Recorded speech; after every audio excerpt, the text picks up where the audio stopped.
Deep dives and blue skies. Welcome back to Talking Blue with Nick, the best Dodgers analytical podcast that you can find.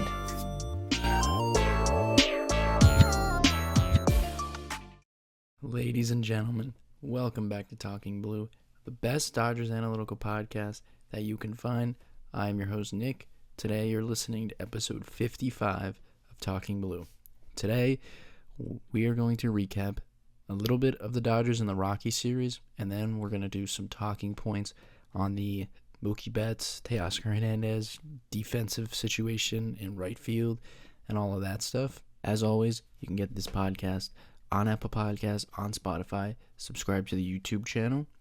You can follow us on all social media at Talking Blue Pod. Follow myself at Talking Blue Nick on X. Wasn't doing a lot of live tweeting throughout these games, but I normally am. And then as well on Reddit at competitive-week8715. Subscribe to our YouTube channel. Turn on the notifications so you don't miss any of the new videos. All of that stuff. So let's waste no time and get right into it. I'm not going to do a full recap on the Rockies games. Dodgers split 4-game series with the Rockies. Whatever. I told you guys the previous pod, I wanted them to go in there, sweep all 4 games, at the very least win 3 out of 4, and I would accept that. They weren't able to do that. They lost 2 games, won 2 games. At this moment, the Padres are 3 outs away from winning, which would keep the division lead to a 1-game lead for the Dodgers. So, going into San Diego this weekend, it's going to be a 1-game lead for the Dodgers. They lost 1 game as well against the Phillies in the chase for the second lead in the seeding in terms of the postseason. Kind of just continues more baseball, Dodgers could have took advantage of these 4 games for sure, but 2 out of 4 split the series. If they go to San Diego and win the series, nobody's really going to be complaining too hard.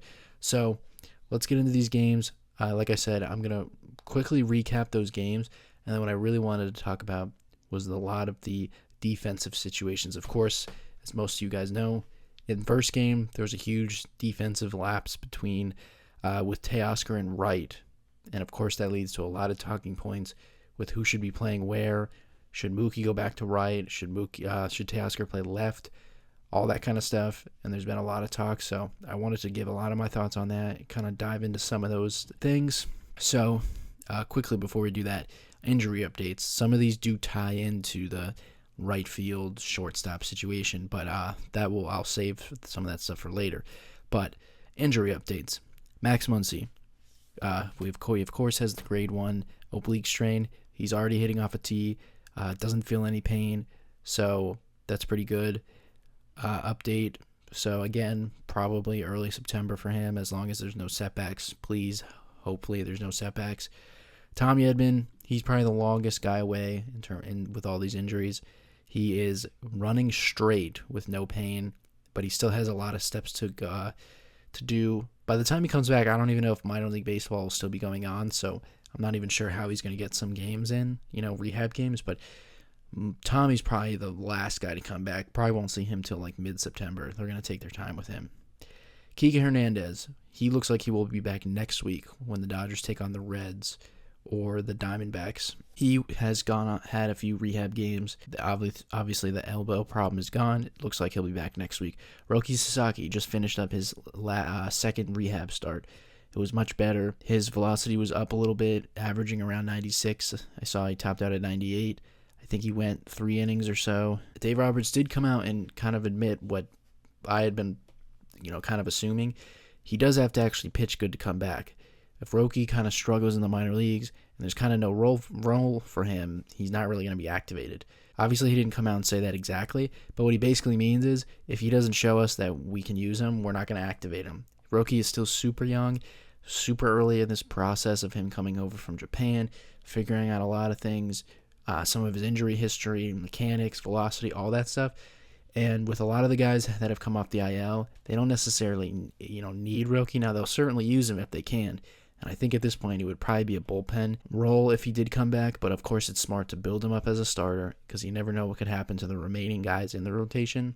And you could end up needing him. So But if all things go well with the current rotation and the bullpen, probably won't see Sasaki. He will probably just continue, to ramp up, and then once it comes down to like decisions for postseason and stuff, they just won't have him on there. But we'll see what happens. It was nice that he actually pitched better in this second rehab start.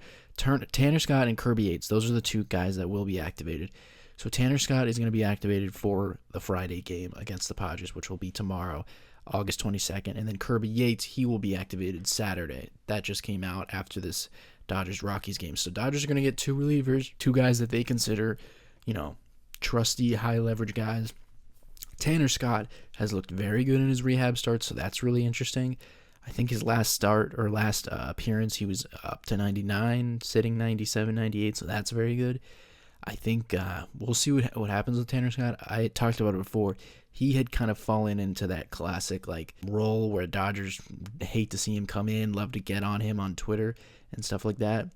And I think if he has this velocity and his location in a good spot, there's a good chance he comes off the IL and dominates and wins back a lot of the hearts of the Dodger fans. Kirby Yates, another guy who really struggled. He kind of struggled more than Tanner Scott, which was more surprising for me because I thought he was going to be a great signing for the Dodgers, so it'd be great for him to come back. But at the end of the day, two relievers will come off. We'll see who gets sent back down, but that's great for the bullpen for this weekend. Hae-Sung Kim, he already started a rehab assignment, so again, we'll see if him and Kike have kind of been in lockstep. Again, they already said Kike will be back next week. We'll see what happens with Hae-Sung Kim. And then a couple of the other guys, Michael Kopech, he's the last of those, three relievers who definitely will be back. It'll just be a little bit later, probably closer to September 1st. But he could also be back next weekend. Probably not against the Reds, which is during the upcoming week, but the following weekend against the Diamondbacks. Brock Stewart, again, there's not really much update on him. He just went on the IL a week ago. So that's pretty much all the injury updates. A lot of stuff, of course, going on. A lot of guys set to come back. By the time September 1st rolls around, Dodgers will have a lot of decisions to make, and especially in the first couple weeks of September. So, like I said, some of that I think ties into some of the defense and some of the guys still on the team and all that kind of stuff. So we'll get into that kind of at the end of the video. Looks like on my TV that the Padres did win, so that should mean that it's officially 1-game lead for the Dodgers going into this weekend. So let's go ahead and quickly get into these games.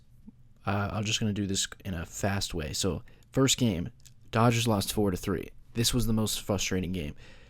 Dodgers actually got out to an early lead in this game. It was against Kyle Freeland, who is not very good. Yamamoto actually pitched good in this game. Yamamoto was the starter. He went 7 innings, did give up 3 earned runs, 4 hits, 6 strikeouts. Certainly pitched good enough for them to win. Dodgers got out to an early 2-run lead, immediately gave it back up, then went back up 3-2. Immediately, Yamamoto gave up a home run to tie the game. Couldn't muster up any more offense the rest of the game. Went into extra innings, immediately lost the game. It was actually in the 9th inning. There was a blooper, fly ball, shallow right field. Teoscar couldn't come up with it.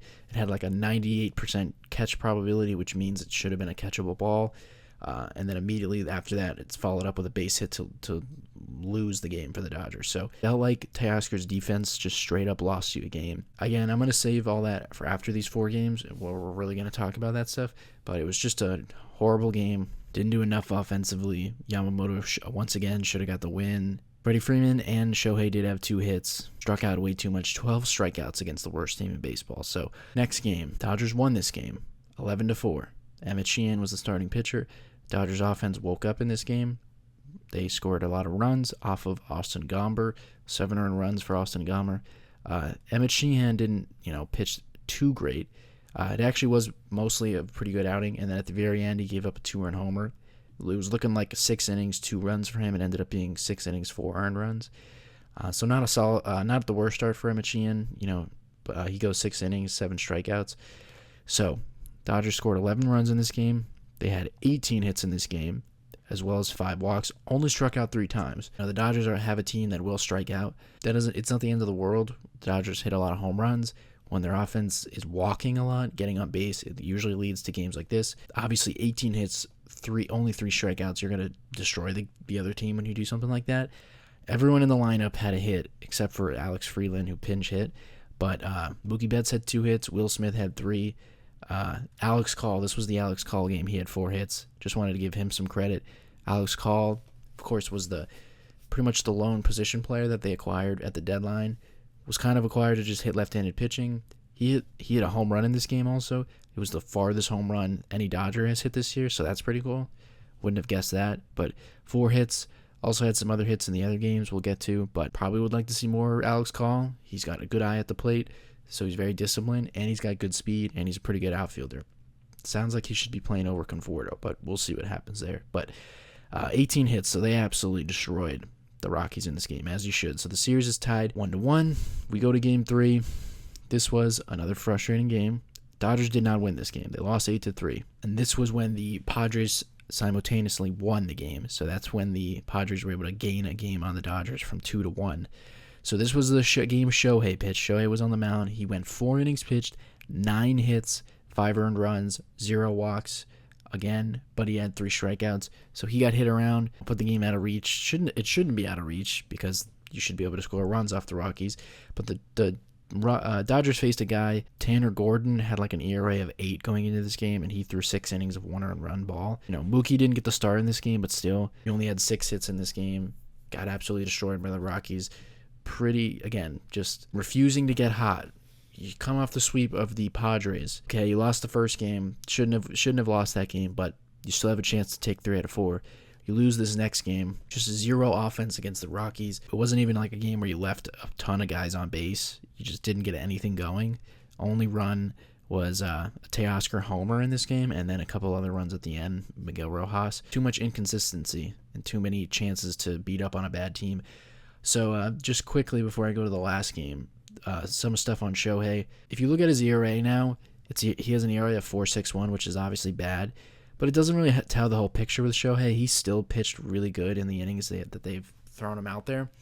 I wonder, it's still very fluid. Ever since the Dodgers rotation has been getting healthy, the biggest question has been like how will they use this rotation in a postseason series. And I've talked about it before. Shohei's stuff was looking so good that it was almost like, could he possibly become the go-to guy, the game 1 guy? I think a lot of that stuff is put on hold. I don't think it's because he's really pitched that bad. And there was a article or quote that came out before Shohei's start from the Dodgers pitching coach Mark Pryor, how Shohei could potentially be used as a closer / bullpen piece in the postseason. That was something I was interested to look at. If you guys remember way back in March, April, I talked about how would this rotation shake out. And because I didn't really know when Shohei was going to pitch, how much we'd see him pitch, how would he look because we hadn't seen him in 2 years, I was interested to see how could he be used in the postseason. The bullpen was something interesting for me. Now, of course, the hard part about that, the difficult part of that is when he's in the everyday lineup, how do you warm him up in the bullpen? It would be so sick if going forward the Dodgers could make a bullpen down under the tunnel for Shohei, but because you basically would have to run out to the outfield to warm up, but obviously he's in the starting lineup, so it's kind of a difficult thing to pull off. His stuff has still been electric, and he's been pretty unlucky. If you look at his baseball savant page, he's pretty much been elite at every single thing on the mound except for getting ground balls. He's got an ERA of 4.61 on the year. His expected ERA is 2.60. So nobody is hitting the ball hard off of Shohei. And again, to back that up, he has a 2.6 barrel percentage. In 2023, when he won the MVP and had really good numbers on the mound, his barrel percentage was 10.1. In 2022, where he got Cy Young votes, his barrel percentage was 6.3. Again, right now it's at 2.6. So the expected batting average against him is 234. His hard hit rate is lower than any of his previous years on the mound except 2018. His K rate is right in line where it was in previous years. And what's even better is that his walk rate is at an absolute career low. In 2023, he had a walk percentage of 10.4. 2022, again, the year he got Cy Young votes, 6.7 walk percentage. His rookie year, 10.4.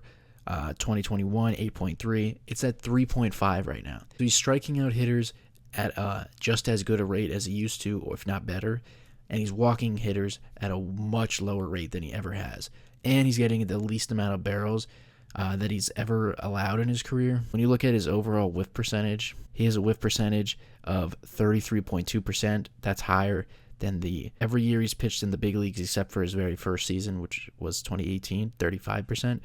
So he's getting swings and misses. The only thing he doesn't get the only other thing he doesn't get at a super elite rate is his chase percentage, 29.6. It's still pretty good and it's above average, but it's not, elite.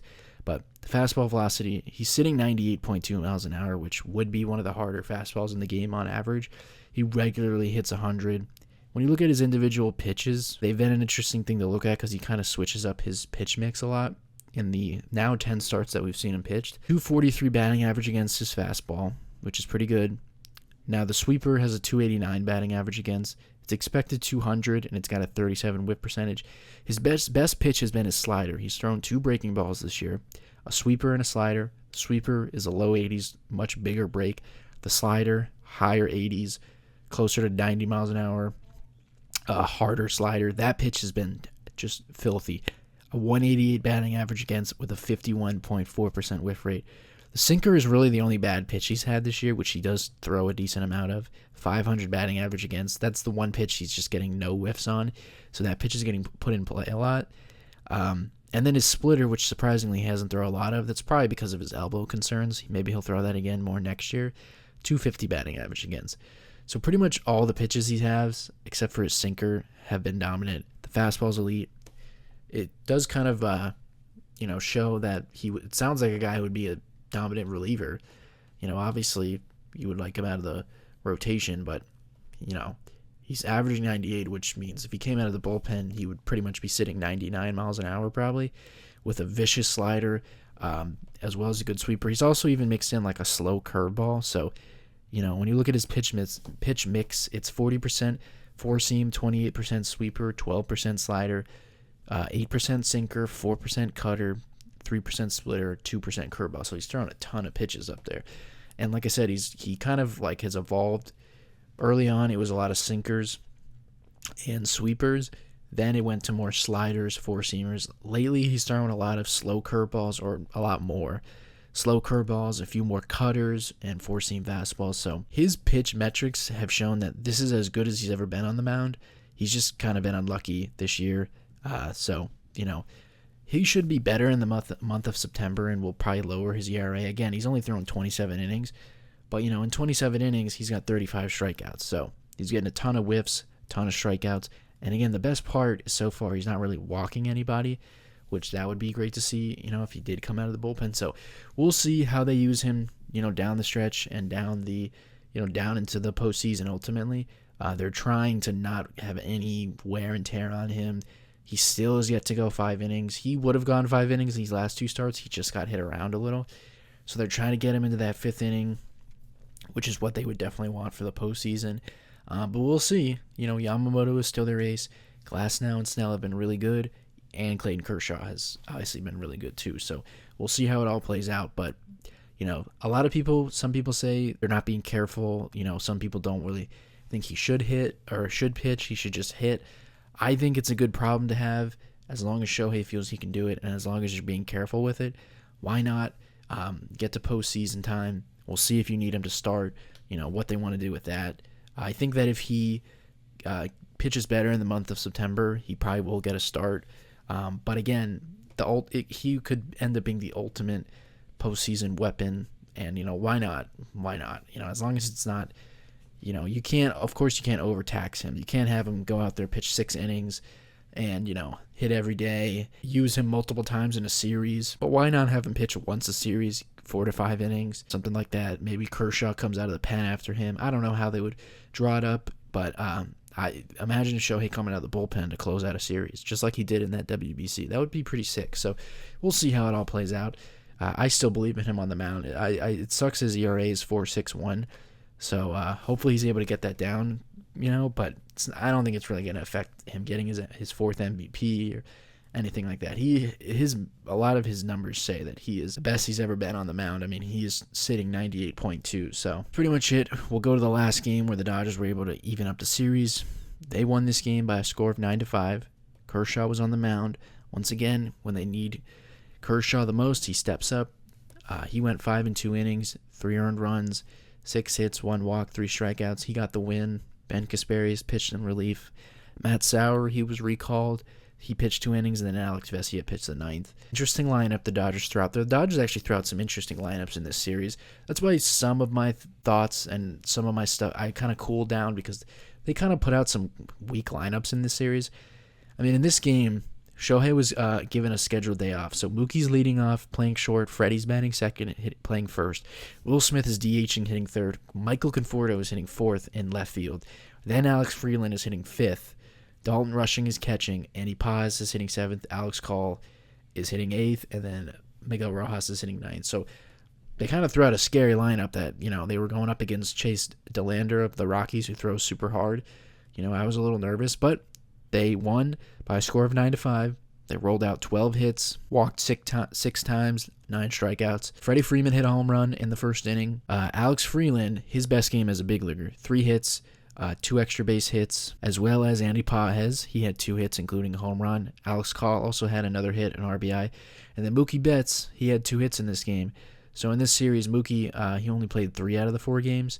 But Mookie had 1 hit on Monday. On Tuesday, he had 2 hits. Wednesday, he did not play. And then in this game on Thursday, he had 2 more hits. So he continues to have pretty solid bat. Not too much slug. Like I said, some of the lineups they threw out there, Mookie got the day off on Wednesday. Shohei and Teoscar got the day off on Thursday. So they definitely viewed the Rockies. They're never gonna take anyone for granted or anything like that. But they clearly went into Colorado and said, we don't want anyone to get hurt.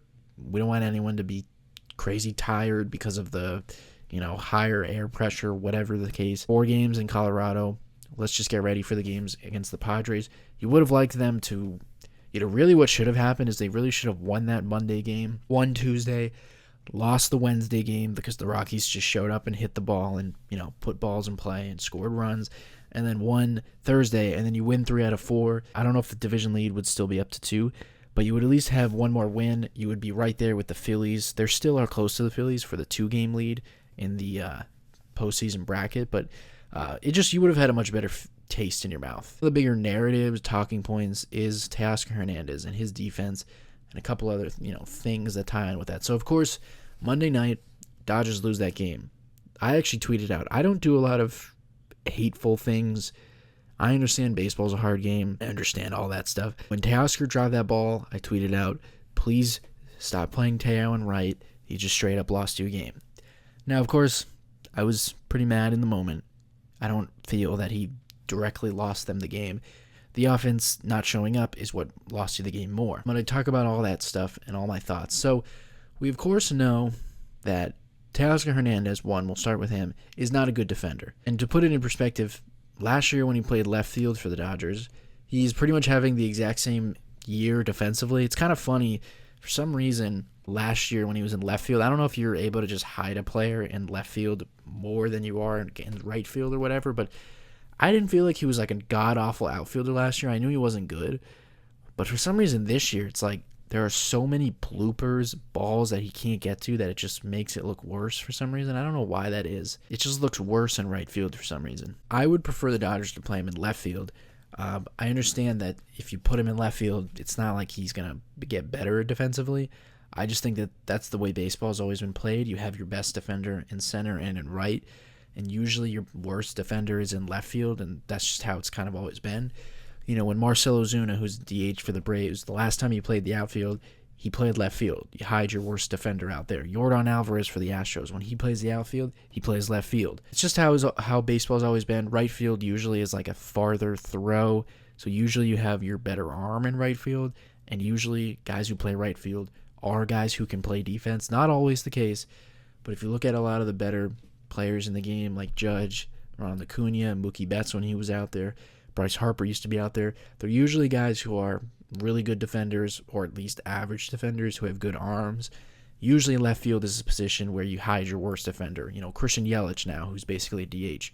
When he plays the outfield, he plays left field. The only really guy who compares to Teoscar is like Nick Castellanos of the Phillies. He's another guy who plays right field, plays it horribly, and that's just how it is. Juan Soto is not that great of a right fielder. He's gone back and forth between playing left and right throughout his career. Reports / an article that Mookie Betts, after the game, was talking to Dave Roberts and Andrew Friedman, the president of baseball operations, in his office. And people were assuming it's because of some right field move. Then Dave Roberts came out and said it had nothing to do with that. We were just talking about his swing. Don't really know which one I believe. Do I think that they talked about his swing? I'm sure. But is that all they talked about? Probably not.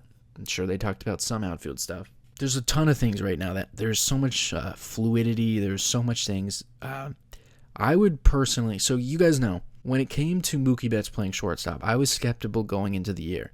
In 2024, when he played short, he was thrusted in there. If you go back a couple years, the Dodgers acquired Mookie Betts from the Red Sox. He was a right fielder. If you don't know this, at the time when they had acquired Mookie, part of Mookie's pregame routine and stuff like that is fielding ground balls in the infield. Even when he didn't play any infield anymore, he would take ground balls at like shortstop. You can go back to that 2020 year, and he would take ground balls with Edwin Rios at third base for the Dodgers, and like they would like have a competition and stuff.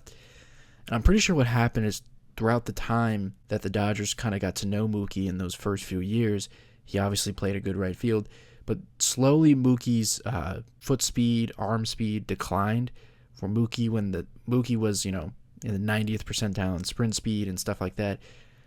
That slowly deteriorated quickly, like 2021, 2022.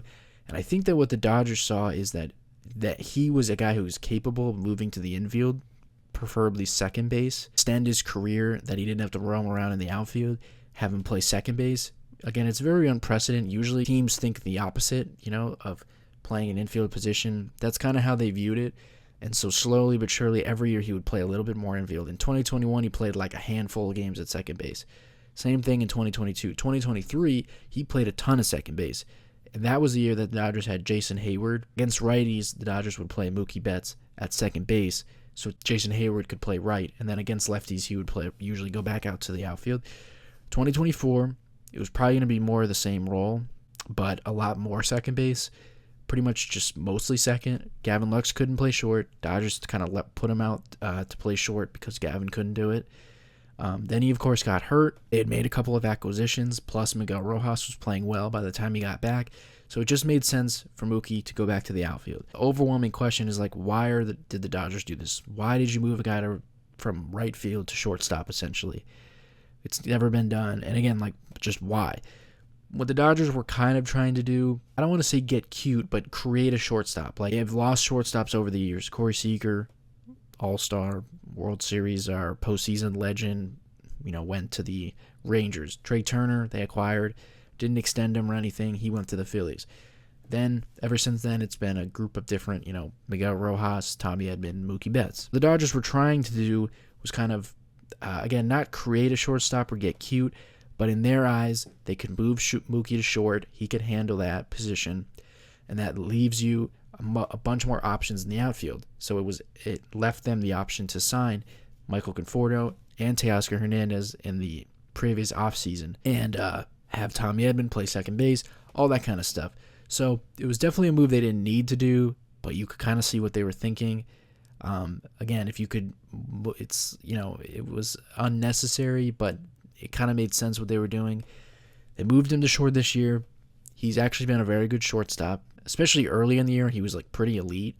But if you look at some of the defensive metrics, in terms of outs above average, he is 12th among all shortstops. So that's not elite by any means. He's not in the elite territory. Mason Wynn, Bobby Witt Jr., Nick Allen, guys like that, Joey Ortiz, even Trey Turner has now turned himself into a pretty elite shortstop.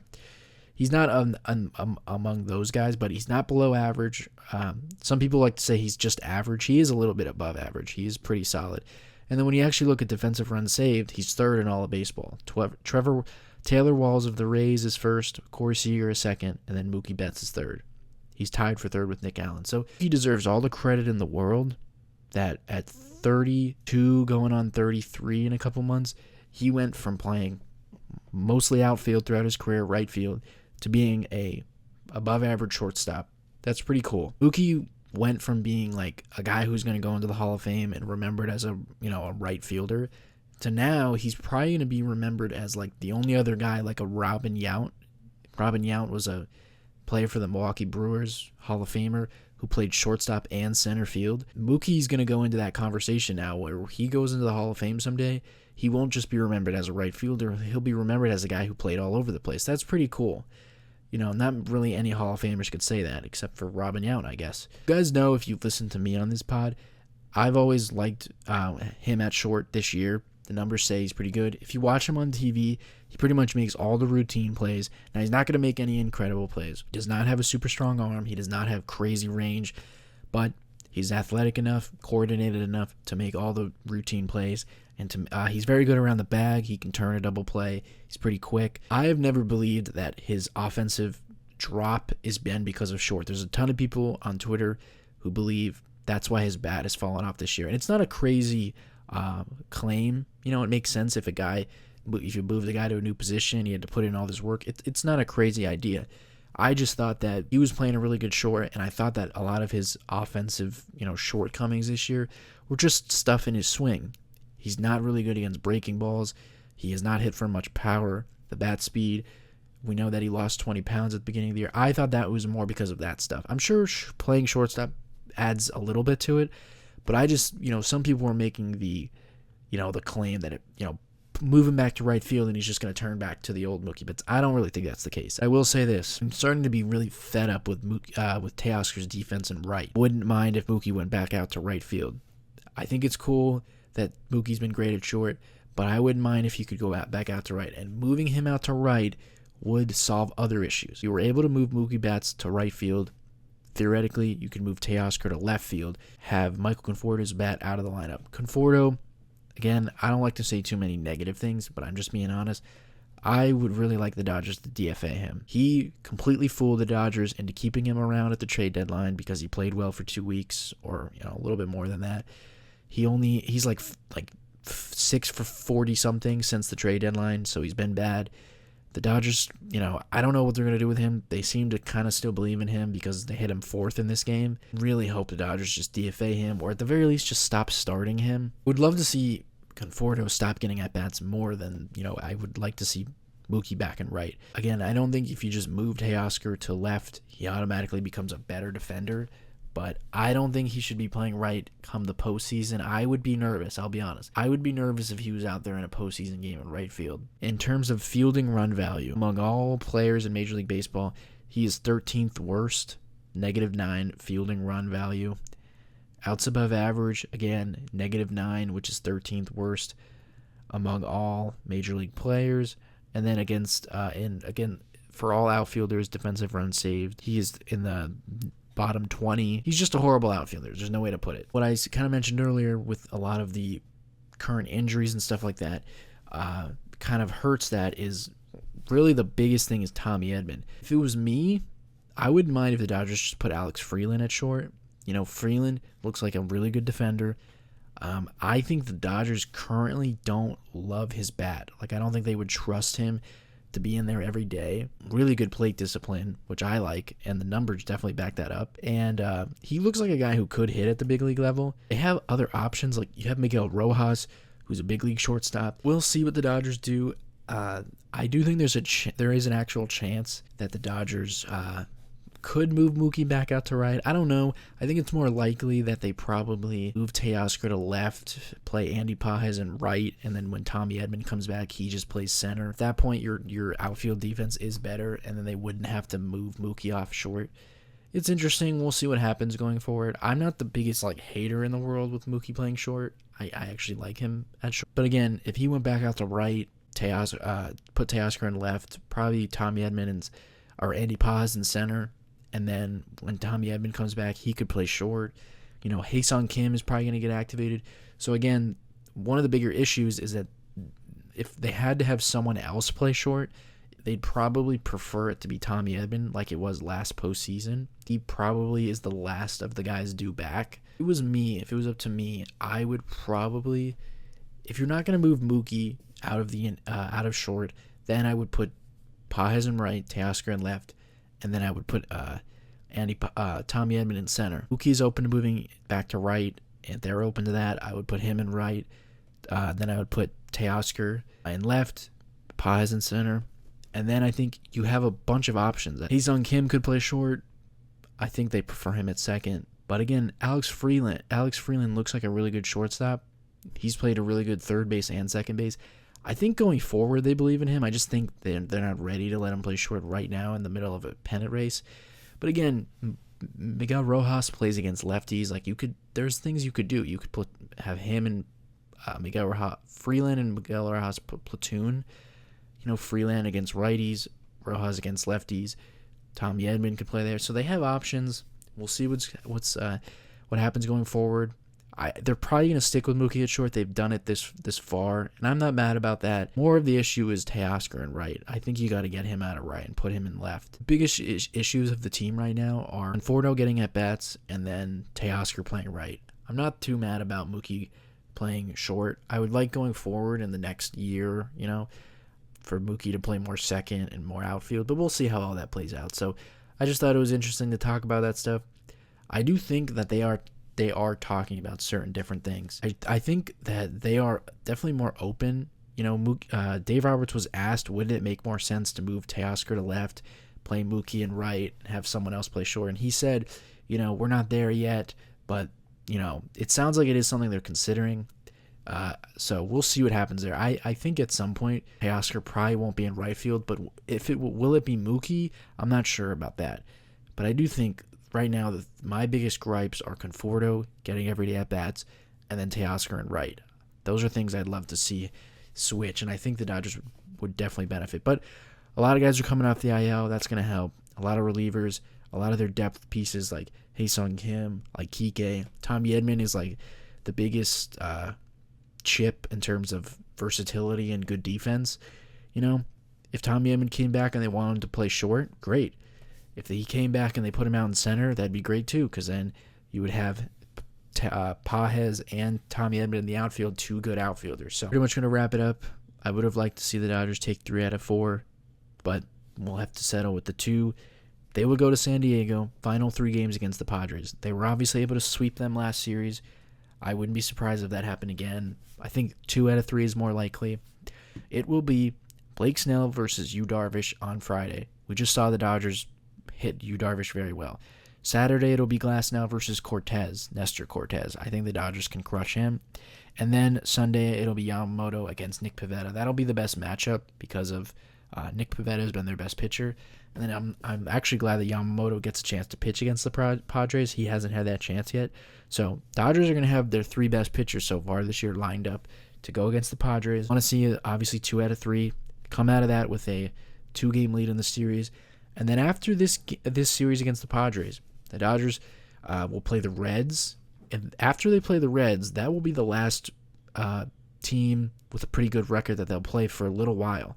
Because after they play the Reds this week, who are the kind of like the 4th team in the NL wildcard hunt, they'll play the Diamondbacks, they'll play the Baltimore Orioles, they'll play the Pittsburgh Pirates. They're going to play a lot of teams like that. I think they play the Rockies again. After they play the Reds next week, they don't play a good team until they play the Phillies, which is going to be another massive series because that's the team you're chasing for the 2 spot.